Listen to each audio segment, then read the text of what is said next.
안녕하세요. 절세를 위해 가꾸는 김혜원의 계사입니다.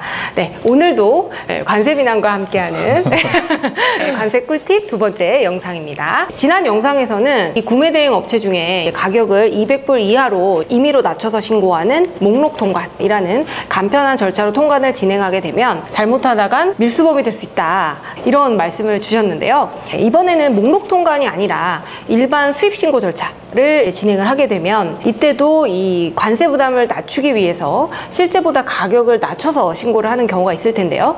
저희 고객분들도 단골 질문이 수입을 하거나 수출을 할 때 관세를 낮추기 위해서 실제보다 가격을 낮춰서 신고하면 어떻게 되는지 질문을 많이 주세요. 저희 같은 경우에는 관세 신고만 제대로 되면 실제로 고객이 부담한 관세, 그리고 물품 구입 대금은 해외 송금 내역, 이걸로 비용 처리가 가능하고 부가세는 환급이 되기 때문에 세무상으로는 사실 문제가 없거든요.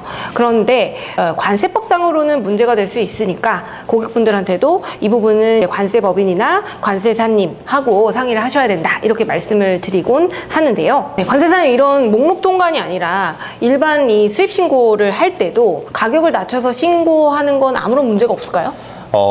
네, 이미 예상하셨듯이 절대 아니고요. 네. 일반 수입 신고로 진행한다고 하더라도 관세나 부가가치세를 적게 납부하기 위해서 물품의 가격을 낮추는 경우 등 저희 관세법상 용어로 세액 결정에 영향을 미치기 위해서 과세 가격, 관세율 등을 거짓으로 신고하거나 신고하지 아니하고 수입한 경우에는 관세법상 관세포탈죄로 처벌됩니다. 다들 뉴스에서 관세포탈 혐의로 압수수색을 한다는 말을 한 번씩 들어보셨을 것 같은데요. 너무 무섭네요. 압수수색이라는 단어가. 관세포탈, 뭔가 단어만 들어도 굉장히 큰 죄를 지은 것 같은 그런 느낌이 드는데요.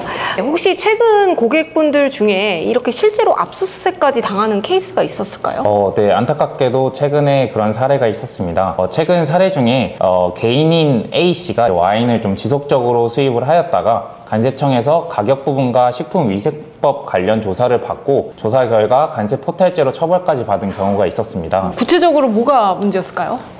네, A씨는 와인을 수입하면서 관세를 적게 납부하기 위해 와인의 가격을 임의로 낮춰서 수입 신고를 진행하였는데요. 원칙적으로 판매 목적으로 와인과 같은 주류 수입을 위해서는 주류 수입업을 갖춰야 하고 수입 시 와인별로 식품권역이라는 절차를 받아서 그 검역 결과를 수입 신고 시 함께 제출을 해야 됩니다. 다만 A씨는 앞서 말씀드렸던 대로 가격도 낮추기도 했고 자가사용 목적이라고 하여 이러한 요건을 갖추지 않고 수입을 진행을 했으며 조사 결과 수입한 와인의 일부는 와인샵 또는 와인 동호회 활동 등에서 실제로 판매를 한 것으로 드러났습니다. 와인을 제가 정말 좋아하거든요.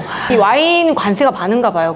네, 와인과 같은 주류는 기본세율도 30%로 일반 물품과 비교했을 때 매우 높게 형성이 되어 있습니다. 물론 여기서 저희가 조금 절약을 할 수 있는, 절세를 할 수 있는 국제협력관세를 적용한다고 하더라도 15%가 부과가 되고요. 또한 주류의 경우에는 주세법에 따라서 주세 30%, 여기에 교육세 10%까지 부과가 되기 때문에 수입 시 납부해야 하는 관세 등이 상당히 높습니다. 그래서 A씨는 납부세액이 너무 부담스러워서 수입 가격을 좀 임의로 낮춰서 신고를 하였고 납부세액을 좀 줄이고자 하였던 것입니다.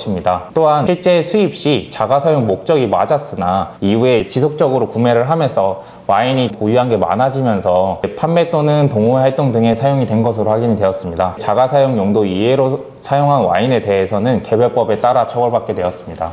요즘 와인 애호가 분들도 정말 많으시고 동호회 활동도 많으신데요. 그러다 보니까 이런 분들이 꽤 있으실 것 같아요. 그래서 본인은 뭐 개인이니까 뭐 큰일 나겠어? 이렇게 안일하게 생각하셨던 분들은 좀 주의하셔야 될 것 같아요. 네, 맞습니다. 관세포탈죄라는 용어 자체가 개인한테는 해당이 안 될 것 같다라고 많이 느끼실 것 같은데 관세포탈죄는 개인이라고 해서 적용이 안 된다, 이렇게 생각하시면 안 됩니다. 제가 말씀드린 사례는 언제든지 발생할 수 있고요. 나도 모르는 사이에 관세포탈이라는 죄에 해당될 수 있음을 모두들 인지하시고 이런 행위를 하시는 분들은 아직 안 걸린 것뿐이지 언젠가는 문제가 될 수 있습니다. 역시 세금도 관세도 모두 정석대로 좀 납부를 하시고요. 건강한 납세 문화가 꼭 자리 잡혔으면 좋겠네요. 네, 관세사님 바쁘신 와중에 이렇게 시간 내주셔서 정말 감사합니다. 그럼 오늘도 관세 비난과 함께 유용한 절세 미녀였습니다. 감사합니다. 안녕.